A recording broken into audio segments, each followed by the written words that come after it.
अस्सलाम वालेकुम। मैं हूँ आफिया मकबूल जहांगीर, उर्दू डाइजेस्ट के प्लेटफॉर्म से पहली बार आप सबके सामने, और मैं यहाँ पर असिस्टेंट एडिटर हूँ। और ये मेरी खुशकिस्मती है कि मैं आज उर्दू डाइजेस्ट के प्लेटफॉर्म पर आप सबसे मुखातिब हूँ और आप सबसे मिल रही हूँ।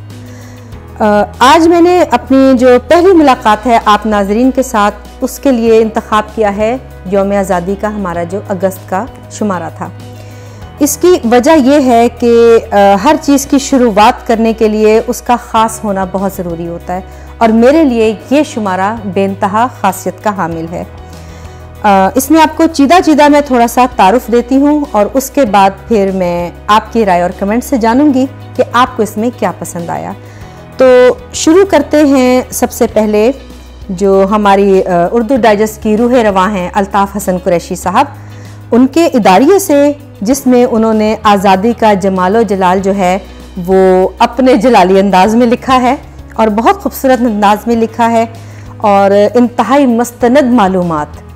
मेरे पास जो बहुत सारे जो तलबा हैं, स्टूडेंट्स हैं जो PhD कर रहे हैं, जो थीसिस कर रहे हैं, वो कहते हैं कि हम उन मालूमात पर बहुत भरोसा करते हैं जो उर्दू डाइजेस्ट में शाया होती हैं, और ख़ास तौर पर जो उनके इदारिये में होती हैं।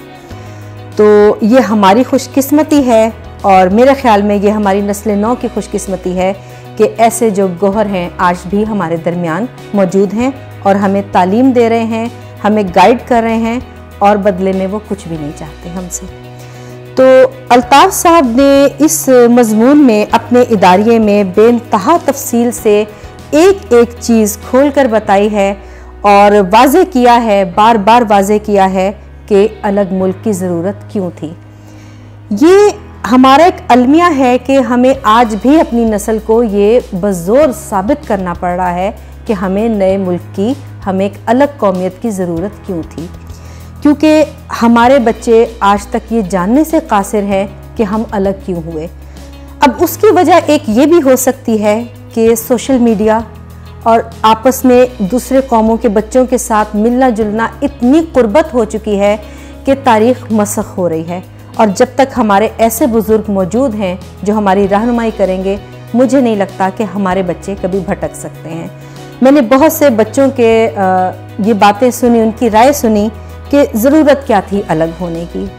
ये बातें उनके जहन में वो दोस्त डालते हैं जो सरहद पार के हैं, और जिनके साथ उनकी दोस्ती और क़ुर्बत इतनी बढ़ चुकी कि अब उन्हें कायद आज़म का ये इक़दाम बेमाने लगता है। लेकिन वो नादान बच्चे ये भूल गए हैं कि वो कौम आज भी वही है जो आज से 71 साल पहले थी। कायद आज़म ने एक खुतबे में फरमाया था, अब ये खुतबा कितनी अहमियत का हामिल है ये शायद आपको खाल ही किसी किताब में नज़र आए जिसका जिक्र अल्ताफ़ साहब ने किया है। ये बड़ा नादिर खुतबा था, जिसका पैराग्राफ अल्ताफ़ साहब लिखते हैं, इस्लाम के सिपाहियों और दानिश्वरों, पूरे मुल्क में फैल जाओ, और हमने आज के इजलास में जो नस्बुल ऐन तय किया है उसके हसूल के लिए अपनी तमाम तवानाइयाँ सर्फ कर दो। खूब याद रखिए, ये कोई मामूली काम नहीं, ये सल्तनत मुगलिया के ज़वाल के बाद अब तक सबसे बड़ा काम है जो आपने अपने ज़िम्मे लिया है। अब कायद आज़म के इस खुतबे को अगर आप आज के हालात से रिलेट करें तो आपको लगेगा आपको आज भी इसी ही रहनुमा की ज़रूरत है। आपको आज भी इन्हीं हालात में एक ऐसे बुज़ुर्ग और रहनुमा की ज़रूरत है।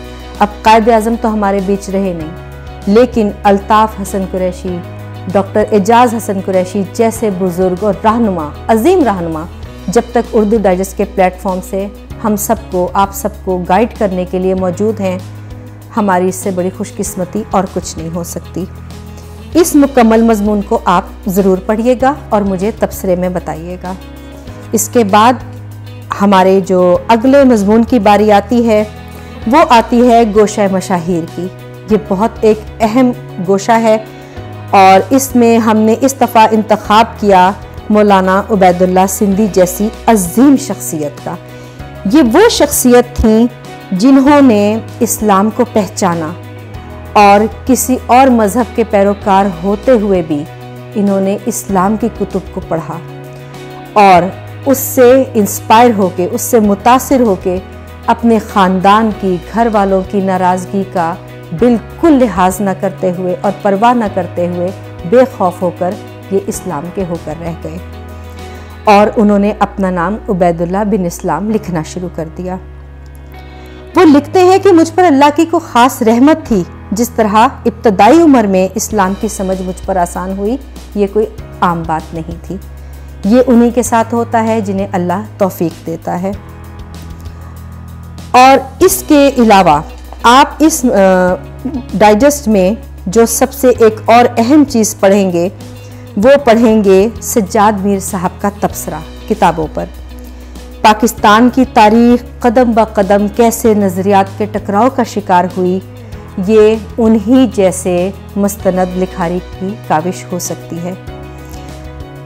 और इसमें मैं आपको बताती हूँ कि सज्जाद मीर साहब पाकिस्तान के निहायत मारूफ दानिश्वर बुलंद पाया नक्काद रह चुके हैं और बेतहाशा खूबसूरत साहिब असलूब कॉलम निगार भी हैं। उनकी उर्दू सहाफ़त और अदब के साथ साथ अंग्रेज़ी अदब पर भी दस्तरस्त रही। यही वजह है कि वो तमाम तर मौज़ूआत को बहुत खूबसूरती के साथ अपने अहाते तहरीर में ले आते हैं। और उनका जो इदारा उर्दू डाइजेस्ट के साथ ताल्लुक़ रहा है, उस पर हमें हमेशा से फ़ख्र रहा है।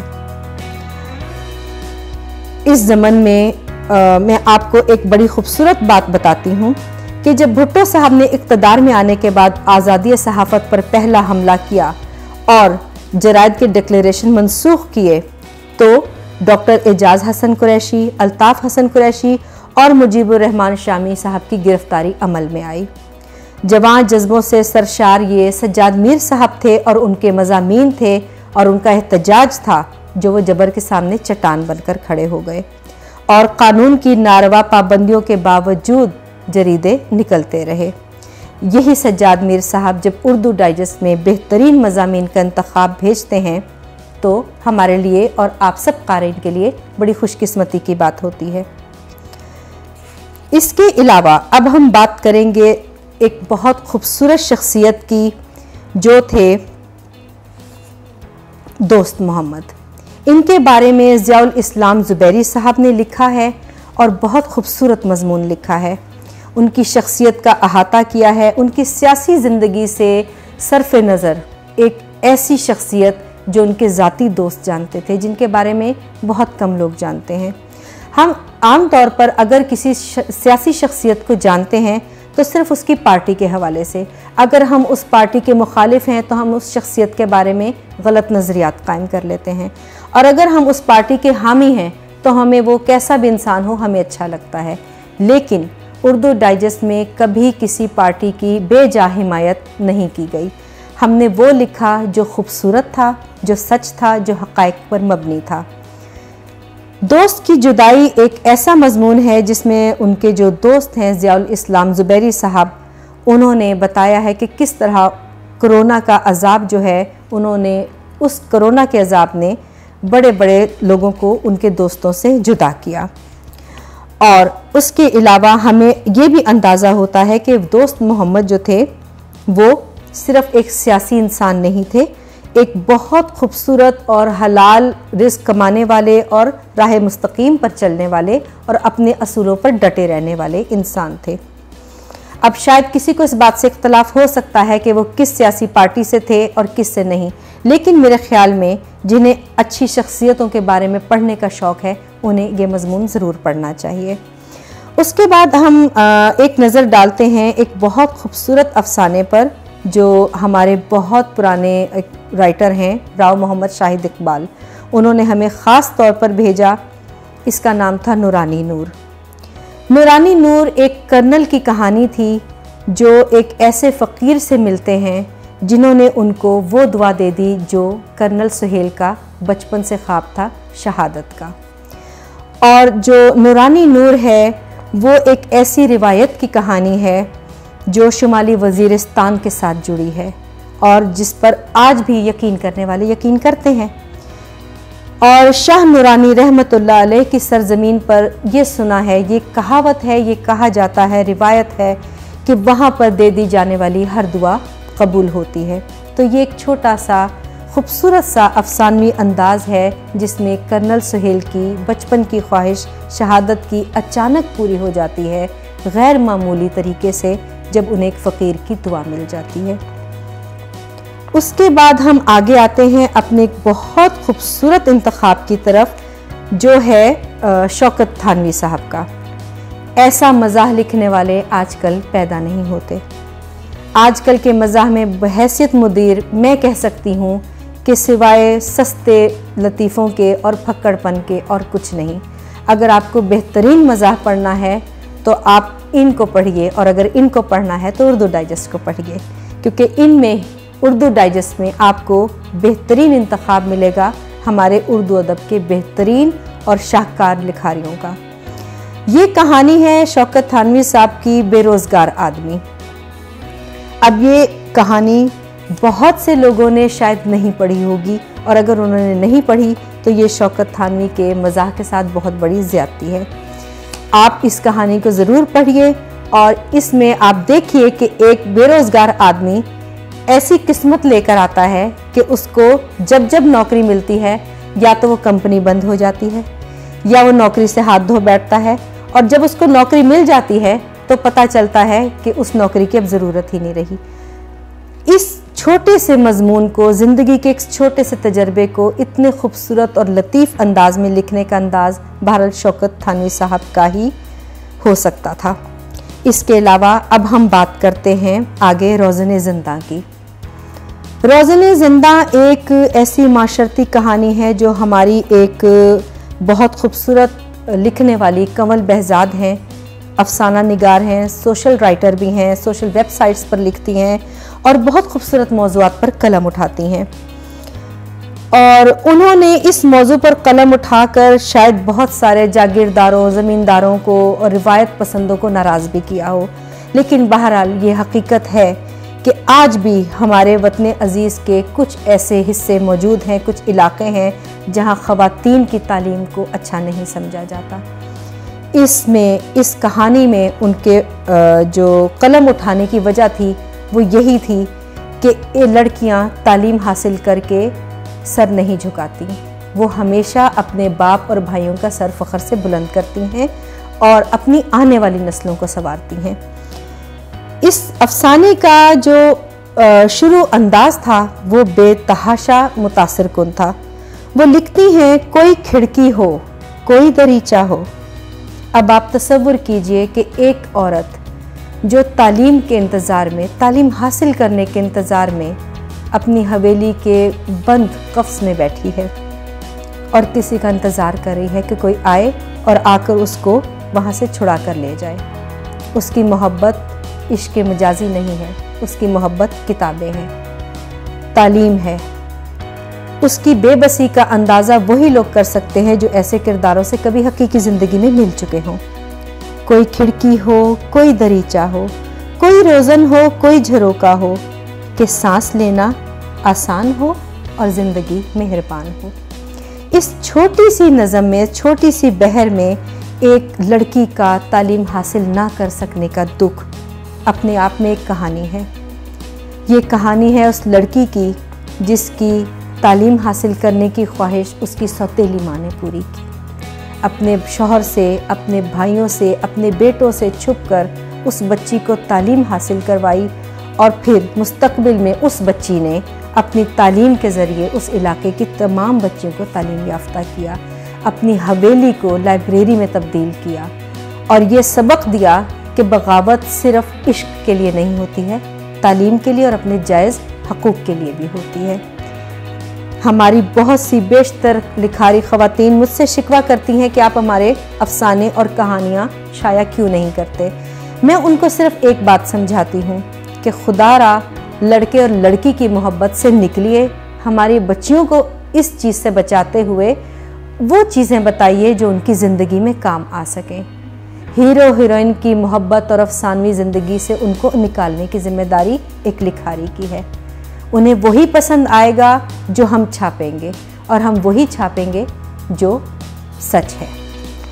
तो ऐसी तमाम ख़वातीन लिखारी राइटर्स जो मेरे साथ लिखना चाहती हैं, उर्दू डाइजेस्ट में मेरे साथ सफ़र तय करना चाहती हैं, मेरा उन सबको मोहब्बत भरा पैगाम है कि अपनी माशरती कहानियों में मौज़ूआत को बदलिए, उनमें घिसी पिटी रोमानवी शायरी, रोमानवी वाक़यात के बजाय वो चीज़ें सामने लाइए जिनकी हमारे बच्चों को तरबियत में बहुत ज़रूरत है और वो उनके काम आ सकती हैं। तो कोई वजह नहीं कि उर्दू डाइजेस्ट ऐसी कहानियाँ शाया ना करे जिसमें इखलाकी पैगाम हो। मायूसी से बचिए। हमारे अफसानों में, कहानियों में सबसे बड़ा सबक हम यही देते हैं। डॉक्टर एजाज़ हसन कुरैशी से मैंने इन 5 सालों में एक चीज़ सीखी जो उन्होंने मुझे नसीहत की थी कि कभी मायूसी की कहानी शाया मत करना। ऐसी कहानी जिसका इख्तिताम मायूसी पर हो, एक ज़िंदगी ख़त्म होने पर हो, ऐसी कहानियाँ कभी अच्छा सबक नहीं देती हैं। वो इंतशार फैलाती हैं, वो मायूसी देती हैं। अगर हम कहते हैं हमारे माशरे में मसाइल हैं तो हमें उन पर लिखना चाहिए, मैं मानती हूँ, लेकिन उन मसाइल का हल भी हम ही ने देना है।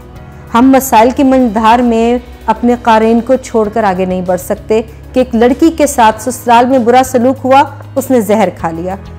ये एक पहलू है, इसका हल भी हमें ही निकालना है और हमें बताना है कि इसका अच्छा और खुशगवार इख्तिताम क्या हो सकता था। ये है एक माशरती कहानी जो उर्दू डाइजेस्ट हमेशा प्रेफर करता है। और इस तबसरे से यकीनन आप लोगों को एक रहनुमाई भी मिल रही होगी कि आपको उर्दू डाइजेस्ट में एक बेहतरीन लिखारी के तौर पर सामने कैसे आना है, और उम्मीद है कि अब शिकवे शिकायत भी ख़त्म हो जाएंगे।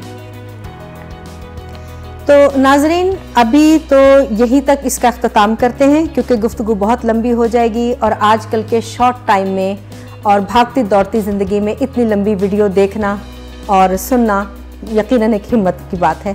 तो अगली मुलाकात में मैं आपको बताऊंगी, मज़ीद कुछ मालूमात दूंगी उर्दू डाइजेस्ट के हवाले से, एक अच्छा राइटर बनने के हवाले से, ख़ास तौर पर उर्दू डाइजेस्ट के लिए एक बेहतरीन राइटर आप कैसे बन सकते हैं। इसके अलावा हम बात करेंगे, अभी मज़ीद आने वाले हमारे कुछ टॉपिक्स थे और थोड़ी सी झलक आपको दिखाऊंगी आप माह सितंबर के शुमारे के लिए।